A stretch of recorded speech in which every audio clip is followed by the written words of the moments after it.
Bismillahirrahmanirrahim. Da sunan Allah mai rahma mai jin ƙai. Mata maza, kashi na 36.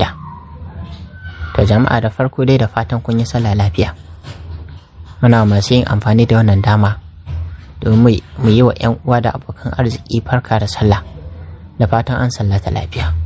Sannan kwana biyu da aka ji mu shiru, hakan ya faru ne sakamakon sun 'yan uzura da suka shige ni, duk da cewa a Kano ba mu hawan sallah ba, amma ziyarce-ziyarce ya hana ni taɓuka komai.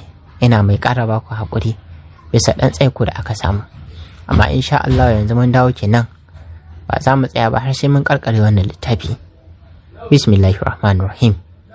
Da sunan Allah mai rahma mai jin ƙai. Mata maza, kashi na 36. Bayan watanni 7, Afnan ce zaune a saman cinyar Momi, sai faman zuba mata shagwaba take, da Momi sai faman aikin rarrashi take tana mai faɗin, haba Afnan, sai ka ce kanki aka fara samun ciki, kullum baki da batu sai na cewa cikin kina ciwo, mara kina ciwo, wannan idan kika tashi haihuwa ba mu san yadda za a yi ba, haka ma dan ciwo kaɗan amma ki kama murƙusashiniya, to ina ga haihuwar ta zo, ni kam zan so kallon yadda za ki haihu. Shagwaba fuska Afnan ɗin ta yi tana mai faɗin, Momi, wallahi baki sai yadda nake ji ba ne, da kin sani da baki ce haka ba. Ye, ku zo ku ji mu da yarinya, to tun kafin a haife ki na fara rainon ciki, na haihu, kuma ni lokacin ma da ni rainon ciki na ba a yi min wannan tararaya kamar da ake miki ba yanzu. Sai ki ta fama, kina wani lankwashe kafa kina cewa cikin kina ciwo, kullum baki da wani abu. To ko dai za a fasa haihuwar ɗan nan kawai. Shagwaba fuska ta sake a karo na biyu tana mai faɗin, Allah Momi da wahala, ni gaskiya kawai a cire cikin nan a saka miki shi, sai ki haifo min shi, in ya so ni na raine shi. Rage haɓa Momi ta yi tana mai faɗin, na haifa miki fa kika ce Afnan, ashe dai har yanzu kan nan naki akwai ɗanyantaka a tattar da shi, ta yaya za a yi na haifa miki? To bar dai ki ji, kun ji ta da wani ƙarfin hali. Raguwa ce ta kallon Momi tana mai faɗin, in Momi na je shi ma shiru, yau ba dole ki je shiru ba, kin ba ɗan bawan Allah wahala da wannan shege shagwabar taki, yanzu ina zai je nemo ɗanyen mangwaro? To bari ki jin faɗa miki, ko da zai zagaye kaf garin nan, ke ko da ƙauyuka zai shiga ba lallai bane ya samu ɗanyen mangwaro. To wallahi ni shi nake sha'awa, gashi tun safe ya fita har yanzu bai dawo ba, shiru. Ai bata ga murfa bakinta ba, suka ji sallama shi tare da shigowa. Zuru ya shigo kamar wanda aka koro, kallo ɗaya za ka yi mishi ka san ya sha wahala kafin ya samu mangwaron. Cikinsa har rawa yake, ya ƙara so ya tsugunna yana mai faɗin, sannan Afnan kin ji? Na daɗe ban dawo ba ko, ki haƙuri, wallahi mangwaron ne ya yi wahala, dan sai da na hau jirgi na je wani ƙauye can, sannan na samu mangwaron, shi ma sai da na bada mota da kuma kuɗaɗe masu yawan gaske sannan aka bani, a cewar su ma amfani za su da shi. Murmushi kawai Afnan ta yi, ta miƙe da ƙyar da kira ƙaton cikinta wanda ya yi wani titsitsi da shi tana mai faɗin, sani yayana, na gode. Daga haka ta miƙa za ta karɓi mangwaron, har ta kai bakinta za ta sha, sai kuma kamar wacce ta yi tunani ta fasa, ta ajiye mangwaron tana mai yatsa na fuska tare da kallon Aryan yana mai faɗin, lafiya Afnan, ki ɗauka ki sha mangwaron man na ga kuma kin ajiye. Ya ba zan sha ba, na fasa, Allah ne yanzu kaf duniyan nan ma taura nake so na ci yayana. Kai Afnan, ba za ki sha mangwaron ba? Wai kina nufin ba za ki sha ba? Duk bakar wahalar da na sha na samu ki mangwaron shine ba za ki sha ba? A ce tun safe mutum bai ci komai ba? Kin sa ni zagaye duniyan nan wajen samun miki mangwaron nan, amma in kawo miki kishi ba za ki sha ba? Ke wai taura kike so? To wallahi sai dai idan ka ki sha, kuma ba zan tashi in je in nemo wata taura ba. Momi kina ji na da yarinyar nan ko? Aran ya miƙe daga kujerar da yake zaune kamar zai yi kuka, yana mai zubawa mangwaron da Afnan ta wurgi da shi gefe guda idanu. Je kamar ya tashi rufe ta da duka saboda tsabar takaicin da yake ji. Momi, ni ba na son mangwaro, ki ce ya ɗauke kayan shi a gabana. Yanzu Afnan wai daga suke ba za ki sha ba? Wallahi yayi ni taura nake so. in dai ba taura ba to Allah ba zan ci komai ba, kuma ba zan sha mangwaron ba. Inna lillahi wa inna ilaihi raji'un. Allah na gaji. Anya ko ba zubar da cikin nan za a yi ba, kawai ni na huta ita ma ta huta? A ce kullum ni a wahale, ita wahale? Ba da wani aiki sai bin ƙauyuka. Ni ne neman goruwa? Jibi a ce min yalo, gata kuma a ce min akwaluma? Ni wallahi na rasa gane kan cikin nan. Mami ta katse shi da cewa, ha ba son. Ya da ɗauka da zafi haka. Ai da ma shi sha'anin ciki ya zaci haka sai haƙuri. Dole sai mutum ya daure. Ba laifinta ba ne. Laifin cikin da ke jikinta ne. Haƙuri za ka ci gaba da yi. Abin da take so ai haka shi za a yi. Har a samu Allah ya sauke ta lafiya. Mami wallahi ba za ki gane irin wahalar da na sha ba akan yarinyar nan. Yanzu fa kwata-kwata ta daina jin tausayi na. Gaba ɗaya ta sauya. Haba Mami, na ci uwar wahala, na samu wata mangwaron na amma ta ciwo ba za ta sha ba. Wai wata taura take so. Ka kwantar da hankalin ka son. Za ta sha. Abin da nake so da kai shine ka ɗauka ka je ka aje shi a ɗaki. Zuwa an jima za ta iya jin sha'awar mangwaron.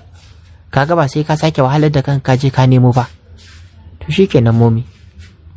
Kaga yanzu ni yanzu ina son zan je gidansa Ayyan. Kasancewar wai Zainab ta ce tana ta fama da lakicin maganarta. Mami kenan. Ai ina tunani tun masu na Afnan to haka suke da kiriniya. Kin manta sunan waccan ta ce? Ya magana mai nuna Afnan da ke ta fama kumbure. Mami ta ce tabbas haka ne. Shi yasa yanzu kenan ba ta jin magana. To ai shi kenan bar dai ni dai in je in dawo. Sannan ka tabbatar da ta ci wancan tuwon kafin na dawo. Da ya magana tana mai nuna tuwon ta zama mata a cikin kula. To shi kenan Mami sai kin dawo.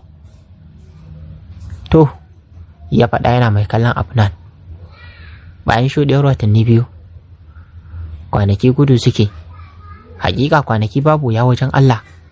Haka dalika kwanaki gudu suke a wannan duniyar tamu mai cike da tarin abubuwa da dama. Yau cikin Afnan ya kama wata 9 da kwanaki 3. Kamar kullum yamma tana kwance a cikin Aryan. Idanunta a limshe kamar mai yin bacci. Shi ko ya ta karkare sai faman shafa ta yake yana mai jijjiga ta. Gami da yi mata tausa sakamakon ta ce jikinta yana mata ciwo. Yana tsaka da yin haka ya yi ta kwaɗa wani uban ihu tare da yin salati tana mai faɗin, inna lillahi wa inna ilaihi raji'un. Yaya ciki na ka taimake ni mara ta, inna lillahi. Afnan, me same ki Afnan? Tashi mu tafi asibiti. Ya magana a tsananin ruɗe da kuma cikin karfin hali ta ce, yaya ka taimake ni, mutuwa zai. Ba zan iya tashi in yi tafiya ba, wallahi mutuwa zai. Yaya ka kai na asibiti, ba zan iya tafiya. Tana magana tana kuka har da su tauna leɓe, yayin da leɓen nata ya fashe jini ya ɗan tsiba. A ranar kuwa hankalin shi a masifar tashi, ba tare da ɓata lokaci ba ya ɗauke ta cancak ya yi parking space da ita. A cikin mota ya saka ta, daga bisani ya ja motar ta kudu ya fice daga cikin gidan ya nufa asibiti. Suna isa ya parking motar a parking space ɗin asibitin. A lokacin har ta fara zubar da jini, yana mai kwala wa likitocin da ke asibitin kira. Da kudu suka fito suna masu gunkuro wani gado wanda ake ɗora marasa lafiya. Suna zuwa suka ɗora ta, suka nufi cikin asibitin da ita. Shi ma aran yana biye da su. Gaba ɗaya hankalin shi a masifar tashi yake. Da sauri ya zaro ya shi ya lalubo lambar Momi ya kira ta, sannan ya ce a faɗa wa mutanen gidan abin da ke faruwa.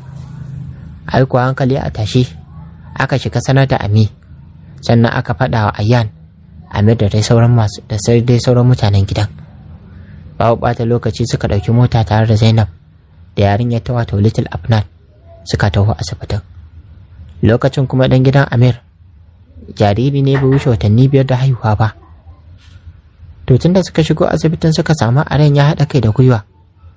Subhanallahi, son lafiya ko ina Afnan ɗin? Momi ta yi tambayar. Bai bai Momi amsa ba. Sai ji Afnan ta yi wata uwar ƙara mai tsananin ban tausayi da kuma kiɗimawa. Cikin tsananin tashin hankali, Aren ya miƙe da kudu.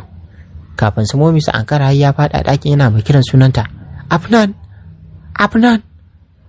dan Allah kada ki mutu. Mamaki ne ya cika zuciyoyin likitocin. yadda suka ga Aryan ya shigo ɗakin haka kai tsaye. Da gudu su Ayyan suka biyo shi, suka ja shi suka fice da shi daga cikin ɗakin. Sai faman ta jijiya yake na kuka yana sa ya koma cikin ɗakin. Samson abin bai daɗin ji babu daɗin ji. Haka da ƙyar dai da su ɗin goshi, su Ayyan da Amir suka samu suka fito da shi. Sai dai ko da suka zar da shi tashi tsaye, sai faman safa da marwa yake yi, ya kasa tsaye ko zaune. Amir kuma ta shiga yi mishi nasiha, ko Allah zai sa ya ɗan dawo hayyacinsa. Ba minti 30 ba, sai ga dakta wadda ta jagoranci duba lafiyar Afnan ɗin ta fito. Ana kiranta da Dr. Amilat. Magana ta yi wa Aryan, tana mai faɗin ya biyo ta zuwa ofis ɗin shi, zuwa ofis ɗinta. Ba tare da musu bayo bayanta, ciki babu ƙwari, dan a yadda ta yi mishi maganar zai iya tabbatar da cewa tabbas babu lafiya. Ce gaba ɗaya jikin shi ya yi sanyi, na haka ya soma tunanin ta ko dai Afnan ɗin ce ta mutu. Sai dai ya goga ƙwallar da ke idanun shi, sannan ya zauna bisa kujerar da daktar ta nuna mishi. Ya yi kudi yana mai kallonta. Daga can ta ɗan nisa, sannan cikin nutsuwa ta fara magana. Dr. Ayyan, tabbas mun yi iya bakin ƙoƙarinmu wanda za mu iya akan matarka, da kuma cikin ikon Allah mun samu ta haihu lafiya. Sai dai babban tashin hankalin anan shine ai bata ga ya ƙara shi magana Khadija da kada yana mai faɗin, karki ce min dai Afnan ta mutu dan Allah dakta. Kallon shi ta yi tana mai faɗin, no EY, ba haka nake son faɗa maka ba. Matarka tana lafiya, sai dai wannan mata ɗinki ne sakamakon buɗewa da ta yi. Ina da tabbacin za ta samu lafiya nan ba da jima'a ba. Ta haifi yara 'yan biyu, mace da kuma namiji. Sai dai a cikin yaran an samu mai ɗauke da matsala. Inna lillahi wa inna ilaihi raji'un. Dakta, matsalar me kuma? Ya yi magana a rikice. Daga nan ya ci gaba da cewa, don Allah karki ce mun san rasu. No, ba haka nake son faɗa ba. Yaranka mace da namiji. To, macen dai tana ɗauke da Dick, wanda ina tabbacin cewa shi namijin normal yake. Domin ga dukan alamu sun nuna hakan. Saboda yarinyar ta yi kama da mace sak, shi kuma wancan ya yi kama da namiji. Kuma shi nashi guda ɗaya ne, ita ce kawai take da guda biyu. Inna lillahi wa inna ilaihi raji'un. Shi kenan an maimaita. Me ya faru daga? Me ya faru? Wannan fa ba wata matsala ba ce. Abu ne mai sauki a gare ka, domin kai ɗin sananne ne kuma shahararren likitan Dick. Na san ba zai gagara a wajenka ba. Ka yi ma wasu, balle kuma a ce yaranka? Yana zubar da hawaye ya ɗago yana mai kallon ta game da faɗin, dakta, ba za ki gane ba, ba za ki gane zancen ba, amma na gode da ƙoƙarin da kuka yi akan matata. Daga haka ya miƙe ciki babu ƙwari ya fice daga cikin ofis ɗin. A can ya samu momi duk jikinsu ya yi sanyi. Kowanne ka gani a matuƙar tsorace yake, domin suna tsoron abin da zai fito daga bakin Aryan ɗin, sakamakon yadda ya fito ciki babu ƙwari. Cikin ƙarfin hali ya ƙarasa yadda suke. Yana ƙarasa ya faɗa cikin momi ya fashe da matsanancin kuka. Suna jin haka su masu Zainab su kawo kukan, don ga dukkan alamu sun tabbatar cewa Afnan ta mutu. Inna lillahi wa inna ilaihi raji'un. Son ka tashi kai mana bayani, ina Afnan ɗin take? Dan Allah kar dai ka ce mana ta mutu. Cikin ƙarfin hali ya ce, momi, Afnan tana raye ba ta mutu ba, sai dai abin da nake tsoro shi ne ya faru. A matuƙar tsorace kuma a mamakance, momi ta ce, me ya faru? Afnan ta haifi mace da namiji, sai dai macen an haife ta da Dick. Inna lillahi wa inna ilaihi raji'un. Inna lillahi wa inna ilaihi raji'un. Allahumma ajirni fi musibati wa afli khairan minha. Mami ta faɗa ta dafa kanta. Zainab ko mutuwar tsaye ta yi, musamman jin maganar har cikin ƙwaƙwalwarta ta shiga, saboda tsananin tashin hankali. Ba dukkan bane abin tsoro. A sha'awar da yarinyar za ta tashi, dan ta san yarintar Afnan, domin tare suka taso, ba ta da ƙawa kamar ta. Haka yasa ta yi ta ma ta ji wani tsoro ya rasa a cikin zuciyarta. Mami, Afnan ta daɗe tana faɗa min cewa tsoronta ɗaya bai wuce ta afi yarinya mai irin halittar ta ba, domin ta kaɗai ta san irin masifa da kuma bala'in da ta fada kafin ta samu ta tsallake kaddarorin da ke gabanta. Yanzu idan ta farka ta ji wannan maganar, wallahi ban san wani irin hali za ta shiga ba Momi. Haka ne Son, ni kai na shaida ce, saboda a kullum muka zauna da Afnan ba ta yi wani zance face na cewa ba ta son ɗan da za ta haifa, tana son ɗan da za ta haifa ya zama lafiyayyen ɗa. Samson ba ta son ta haifo mai kama da ita, wato mata maza. Sai gashi kuma Allah ya kaddara ita ma sai ta haifa. Son, dan Allah ina so kwantar da hankalinka. Na san abin nan za ta dangana, domin tana da zuciya mai kyau. In dai akan Dick ne, abu ne mai sauƙi. Kawai ka yi wa yarinyar aiki. Kaga tun tana karamar ta kafin ta kai ga girma. Zara ido yana mai faɗin no mom. Wannan yarinyar ba za ta iya jurewa ba ta iya jurewa ba. Haka lalika ba ta da ƙarfin da za ta ɗauki aikin. Za ta iya rasa rayuwarta. Wallahi tausayinta nake ji mu. Ba kuma mu ce za mu bar ta ba. Abin zai iya zama matsala nan gaba. Inna lillahi wa inna ilaihi raji'un. Son, haƙuri za ka yi wa yarinyar nan aiki, domin da a ce ta faɗa masifa irin wacce mahaifiyarta ta faɗa, kwara a ce an rasa rayuwarta.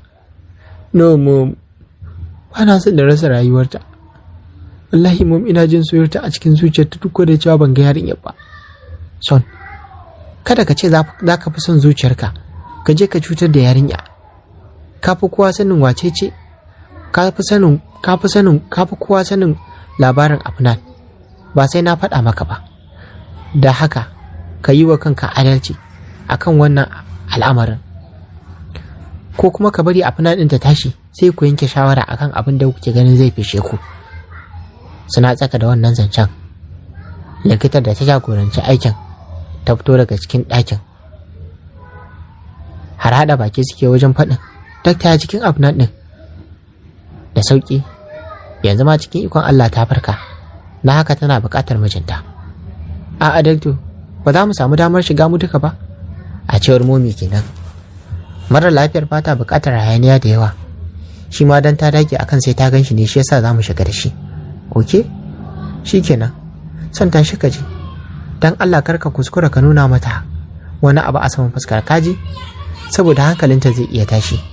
Ka san kuma halin mai jego, ba a san hankalinta ya tashi.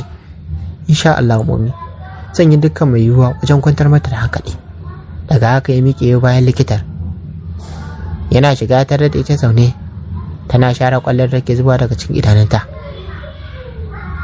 Daguwa ta yi da ranannin idanunta, da ƙara fashewa da kuka kamar za ta shiɗe. Shi ma Aryan da sauri ya ƙarasa, zuciyar shi na karewa, da dauriya irin tashi. Yau ya gaza arojar, yau ya gaza ɗauko, ya fari ga jaruntakan nan tashi. Da haka yana ƙarasa inda take rungumota, ya saki wani marayin kuka kamar wani ƙaramin yaro. Ita ma kukan take sosai. Nan fa aka rasa wanda zai rarrashi juna a tsakaninsu.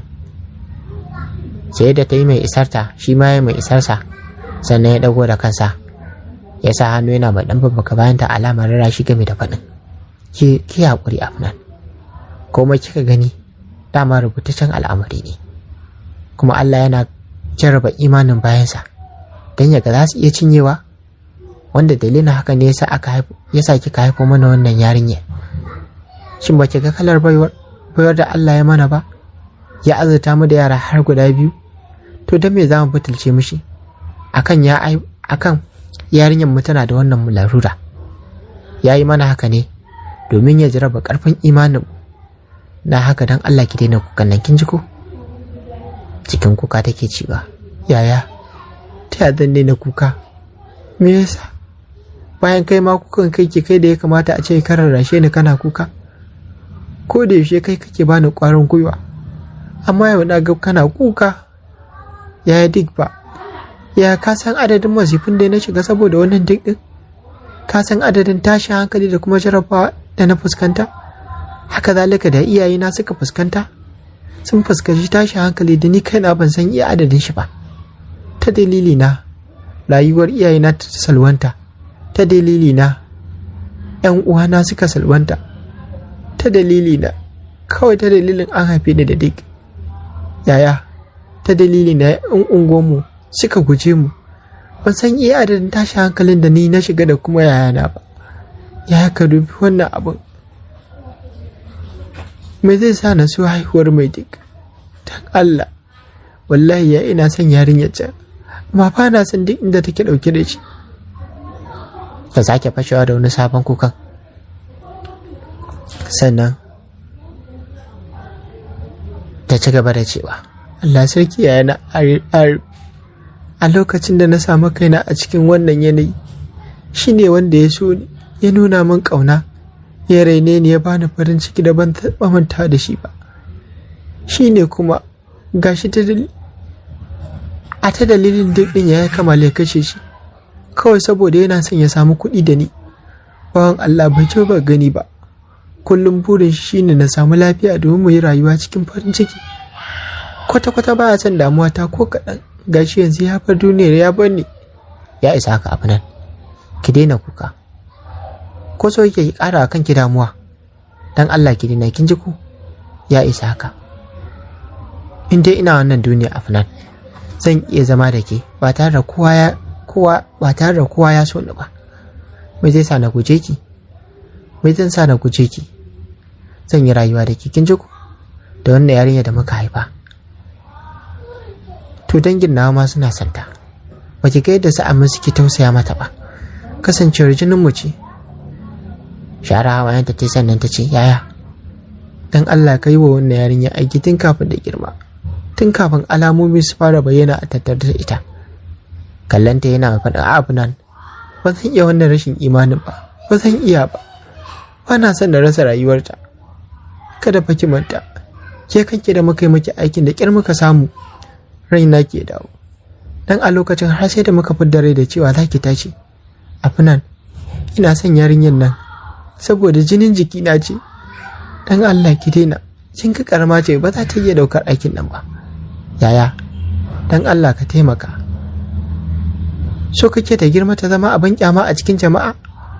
Ko so kake ta zama annoba a cikin garin nan? Yaya, in dai kana son farin ciki na, dan Allah dan Annabi kai mata aikin nan. Kuma dan Allah ka kira ta Malaysia ta taya ka aikin nan. Shiru Arya ne ya dan yi jim, daga baya kuma ya dago ya kalle ta yana faɗin, Afnan, ina son ki sani ce ina ƙaunar ki, kuma ina da burin mu yi rayuwa tare. Da haka ba na son ɓacin ranki ko kaɗan. Da haka na yarda zan kira ta Malaysia ta taya ni wannan aiki, amma ni ba zan iya ba. Rashin farin ciki Afnan ɗin ta yi, tare da faɗa cikin shirin gume shi tana mai faɗin, ina son kiyana kuma mijina, ni ma yana ƙaunar ki kanwata kuma matata. Daga haka gurin ya ɗauki tsit, ba ka jin komai face ƙarar AC wadda take sanya ɗakin. Daktar ce ta shigo tare da musu gyaran murya, sai a lokacin suka tuna inda suke. Lokacinka ya ƙare, likitar ta faɗa. A ran ya ɗago yana mai kallon takami da faɗin, to shi kenan, za mu fita. Insha Allah zuwa gobe za mu sallame ta. To shi kenan, haka ma na gode sosai dakta. A ran ya faɗa tare da fita daga cikin ɗakin ya je ya samu su Momi. A tsaye ya same su inda ya bar su, kowanne hankalinsa a masifar tashe.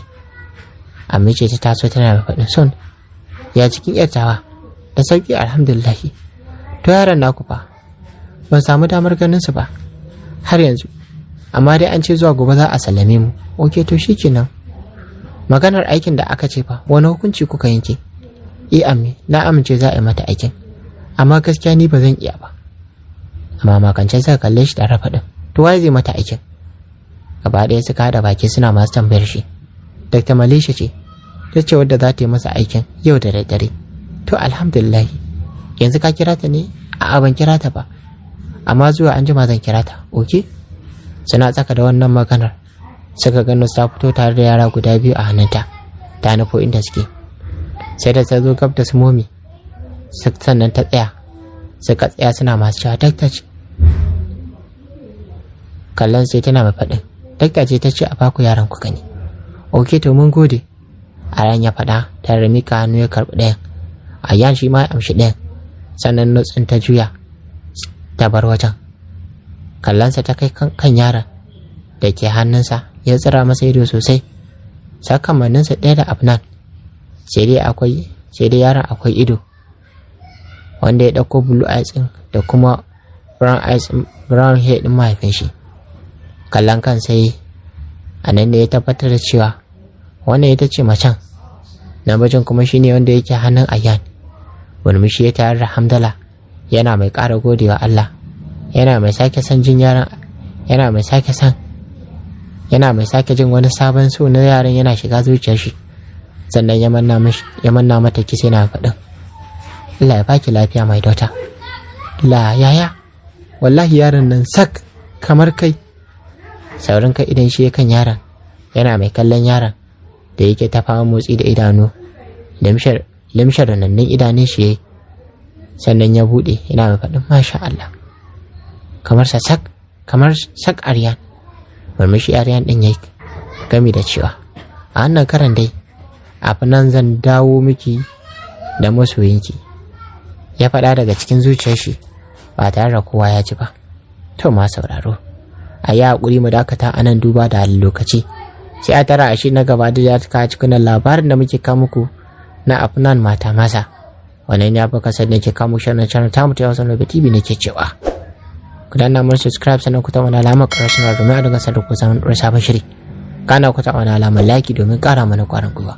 Sannan ku share wani bidiyon ga abokanan ku da ku Facebook. Sannan kuna damar ajiye ra'ayi, ƙorafi ko ba a comment section game da duk wani littafi da muke kawo muku. A huta lafiya.